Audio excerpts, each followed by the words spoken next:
They found the regiment in an apple orchard and were brought up to date on the situation. The 8th Armoured Brigade's responsibility was from the eastern bank of the River Sells to the village of Christot. The Canadians were on the left and the 7th Armoured Division on the right. The main fighting up to this point had been around Saint-Pierre and Point 103 against the Panzerlehr and 12th SS Panzer Division. The brigade would also switch from supporting the 50th Division to the newly arrived 49th. And on the 17th of June, Hills and his crew was to enter battle properly for the first time. Well before dawn we rose, dressed, straightened our blankets, and rolled them up, placing them under a tarpaulin on the back of the tank. Doug Footed had prepared bacon and beans, which we enjoyed with tea and our first cigarette of the day.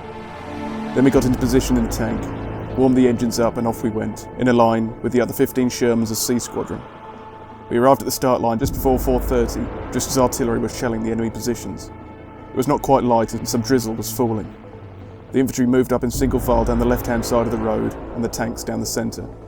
The improving light allowed us to pick out the high banks on either side of us and the hedgerows above them. Our chatter inside the tank was perfunctory and tense. Our minds were alert but called for whatever instant response might be required. Each crew member had his own thoughts and fears, but recognised his dependence on the rest and the necessity of at least giving the appearance of being calm. For the commander this was doubly so, because the fate of my crew depended in large measure on the speed of my response and the clarity of my decision-making. Even at 20 years of age I had grasped this simple truth. Wireless communication helped me greatly in this respect, because the composure and self-possession of other generally older and more experienced voices in the messages flowing to and fro gave me a sense of confidence and self-reliance. In rest and sleep we were safe, but the dewy freshness of each dawn, whatever the time of year, brought with it new fears. The noise of the tanks starting their engines, the acrid smell of the diesel fumes, the stench of decomposing bodies, animal and human, in the close vicinity. All these signalled that the night was now gone, and the dangers of the day beckoned. Survival was the hope and prayer of all, but duty and the task ahead drew on us. The stillness of the morning of June 17th did not last long. The infantry suddenly went to ground. Clearly they had heard the sound of an incoming shell, which we could not hear through our headphones. It exploded just in front of our tank with a blinding flash, shattering the driver's periscope, and 2 or 3 of the infantry stayed down. Tension was building as more shells and mortars exploded nearby. We reached the outskirts of Christot, where buildings were on fire and there was a lot of smoke. At a T-junction we turned left into the village, as a crackle of news came over the radio that our leading troop had been fired on by anti-tank weapons. Infantry were milling about in the houses and into the orchards behind. There was the occasional burst of small arms fire, then a longer burst from a span-down machine gun. I led the troop rather cautiously, allowing the other troops to cover us, and then covering them as they in turn moved forward. We were constantly wary of fire from anti-tank guns and the handheld Panzerfausts, especially from a belt of trees just south of the village. We called on Captain Arthur Warburton, who commanded our Essex Yeomanry support battery, of 25-pounder self-propelled guns mounted on Sherman chassis, to put down a barrage on the belt. Hills was then hailed by an infantryman, requesting support in an orchard where the infantry had stalled due to heavy fire in the hedgerows. Hills, Sherman and 2 others went in guns blazing, firing his first combat shots of the war. This led to the Germans retreating and allowing the infantry to move up. We withdrew, and I went to report while the crew brewed up some tea and ate their rations. It seemed like we had taken the village at some cost to the infantry, but with no casualties to ourselves. My baptism of fire had been successfully negotiated. But whereas I'd come out of it apprehensive and unscathed, I was well aware that this had been a comparatively minor engagement, and that my crew had shown no signs of distress or unease.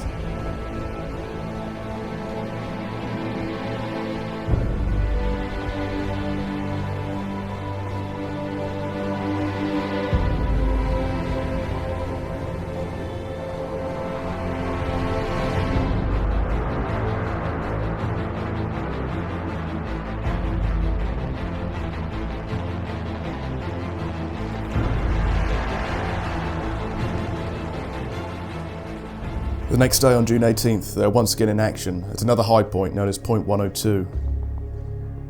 As we moved out of Christot, the village resembled a charnel house. A handcart stood in the middle of the road, piled high with bodies, and the German soldier who had been pulling it was half standing, dead in the shafts. Here and there too were the corpses of British soldiers, marked by inverted rifles stuck in the ground by the bayonet, meaning that the body had been checked and just remained to be buried. The road was not metalled and our column of tanks moved relatively silently.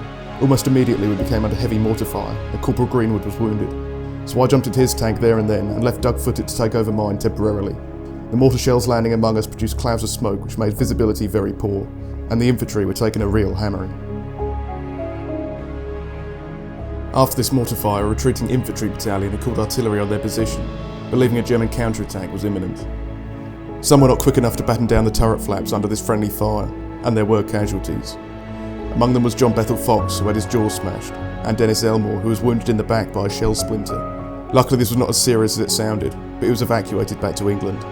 It seemed incredible that though we joined the regiment on the same day, we had barely had a week in each other's company in England or France since January. They continued their task and took position on point 102 with fresh infantry support, but the next day they withdrew and remained in a holding position southeast of Sherwood. Although they were still in the line of support, their role was fairly passive, allowing them to regroup and resupply for their next task, the taking of Fontenay-le-Pesnel and Rory, at the start of Operation Epsom, whose ultimate goal was to aid in taking the strongpoint of Caen.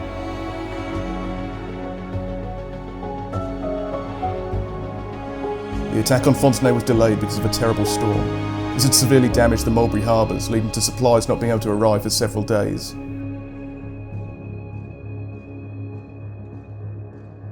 The bad weather also prevented the use of air support. All this allowed time for the Germans to reorganise and resupply. Finally, on June 25th, at 4:30 am, it began. B and C squadrons headed downhill towards Fontenay, with A squadron in reserve, and in front, an artillery barrage. Halfway down into the valley we encountered a heavy ground mist, which thickened the further we went, and eventually reduced visibility to a few feet. Tanks and infantry lost contact, and everything became confused. Meanwhile, the enemy opened up with machine guns, mortars, the lot, which gave the infantry a particularly hard time. Padre Skinner, who was helping to bring in casualties to the regimental aid post, was himself wounded by shrapnel across his forehead and knocked out. He was evacuated to England and did not return until the end of July. The fighting in Fontenay was fierce and confused, with enemy tanks of 12th SS Panzer dug in defensively to the east of the town, and we did not have enough infantry to take the village. At about 4 o'clock in the afternoon, the attack had clearly run out of steam. Infantry losses had been heavy, and we withdrew back to the heights of point 102, above Fontenay, to replenish our stocks of ammunition, refuel and have something to eat.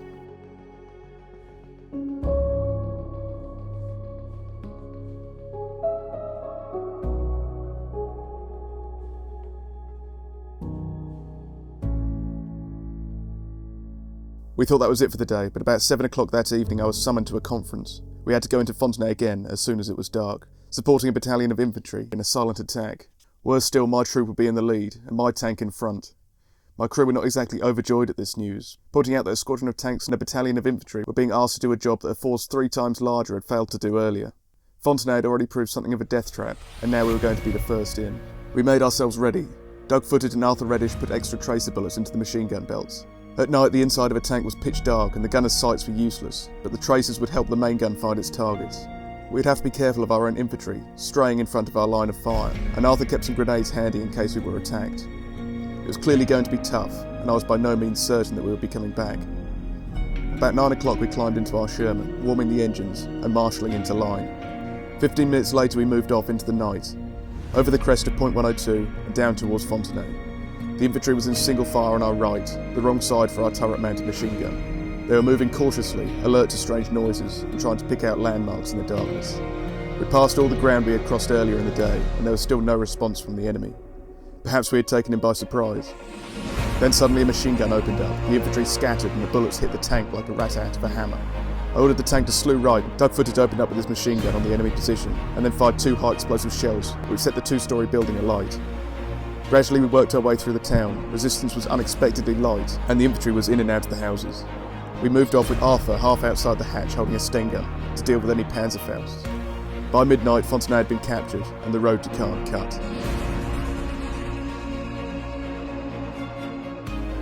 At 4 o'clock the next morning, June 25th, we awoke, drank a mug of tea and a bacon sandwich, and then moved off again. C Squadron was lined along the road to Caen, under the cover of a belt of trees. Our objective was St Nicholas Farm, southeast of Fontenay, towards Rory. It was another murky day, with light rain falling, and visibility of about 100 yards. First the infantry tried to capture the farm on their own, but they were bloodily repulsed by automatic fire. I consulted my map to try and work out where the main fire was coming from, and deduced that it must be from the farm's apple orchard and hedgerows. Peter Sellery, C Squadron leader, decided to take the armouring on their own. Half of the squadron was on the left of the Rory Road, and the other half on the right. Our Sherman was in the middle of the left-hand group. Suddenly the attack halted as 2 tanks on our right burst into flames. The whole of Ian Greenway's troop was knocked out. Ian himself was badly wounded, but won the MC for this action. Sergeant Reddy was killed, and Sergeant Stock, who was now leading 3rd Troop, was knocked out and very badly burnt. We paused a moment to try and work out where the fire was coming from, then swung left to come around the farm from behind. We were now in front and burst through the hedgerows into the orchard, firing as we went. The grass was long and the foliage on the apple trees very dense. The enemy could have been hidden anywhere. We and the other Shermans hosed down the hedgerows and the farmhouse without having to worry about hitting our own infantry. It seemed to work though, as we thrust out the orchard across the Rory Road into a paddock. We paused a few minutes, wiped the sweat from our faces and checked the machine gun dogs. As we moved through the paddocks, Jeff Story had to avoid 20 dead cattle. We moved to the far hedgerow and were just able to see Rory in the distance. A wooded area jutted out to our left, and suddenly Arthur spotted a Panzer IV. Enemy Hornet, I heard through the intercom, remembering my training at Lulworth. I ordered 11 o'clock, 2,500 yards, gunner traverse left, steady on, enemy tank, armour piercing, fire when ready. The first shot bounced once before hitting the Panzer. There was a plume of smoke from its exhaust as it lurched into reverse and stalled. It started to move again, a second shot hit and it disappeared into the wood. The shots would not have penetrated, but they might have damaged a track. This was my first tank-to-tank engagement, and it had not been as conclusive as I might have wished. Meanwhile, A Squadron moved up behind through Fontenay to aid and support. The squadron leader, John Sempkin, had heard German armour was about, so kept an armour-piercing round loaded just in case. He turned down the main road and he was faced with a Tiger I, who was just turning up the other end of the road in his direction, about 50 metres away. Sempkin immediately ordered to fire and continued to fire about 10 rounds with slight adjustments to the aim each time, having no idea if the enemy tank was hit due to the massive amounts of smoke, till he was informed that the crew had bailed out. None of his shots had penetrated, but a shot to the driver's observation visor had showered the inside with white-hot splinters. A Squadron squeezed past the Tiger and onto a field on the right, where they deployed. During the next 2 hours, they systematically shot up every hedgerow as they advanced. Some of Sempkin's tanks were Sherman Fireflies, and they started knocking out one German tank after another. Sergeant Dring claimed no less than 4 himself, and a Panther was shot up by the whole squadron as it drove across our front, its crew bailing out as it was still moving. The German infantry started to surrender, leaping out of the ground under the noses of the tanks, while our own infantry came up to finish things off. It had been a great day. 13 Panzer IVs had been knocked out, along with a Tiger and a Panther. The enemy tank force defending Rory had been eliminated, and their infantry overrun. Aggressive tactics had paid off, and at relatively small cost to ourselves. C Squadron had lost 2 tanks with 2 dead and 2 wounded. I felt encouraged by the way each squadron had performed, and this was reflected in the general morale of my troop, in spite of the casualties.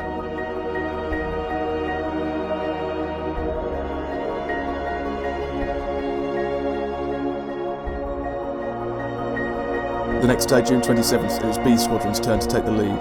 They sent out 2 troops to investigate the situation in Rory, but ran into several Panthers, which must have been brought up during the night. 3 Shermans were destroyed, and the troop leader Ray Scott and the experienced Sergeant Biddle and Green were killed.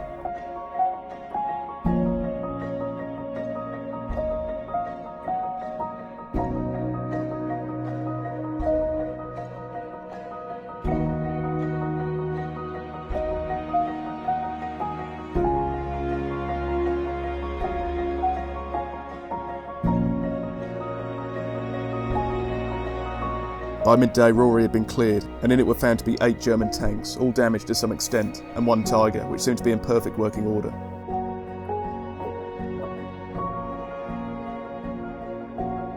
We tried to incorporate it into our ranks, but unfortunately High Command wanted it to be taken back to England. Later that day, B Squadron ran into more trouble around Rory, and by the end of the day only had 7 tanks serviceable, out of their usual 16. The fighting over these 3 days had been heavy and unpleasant, something to which the steady mounting casualty toll bore witness. The quality of German resistance had been predictably good. These were troops from crack panzer divisions who had already gained much experience in Russia. We had also been handicapped by low cloud, which had prevented our usual close air support. We stayed in the area for some days as the main action developed to the east of us, but we had to withstand determined enemy counterattacks on the Rory Spur. Our role was mostly defensive, and we were able to cool down naval gunfire on at least one occasion to break up an impending attack. Eventually on July 4th we were withdrawn, and the whole regiment moved back to rest in a delightful orchard near Chowang.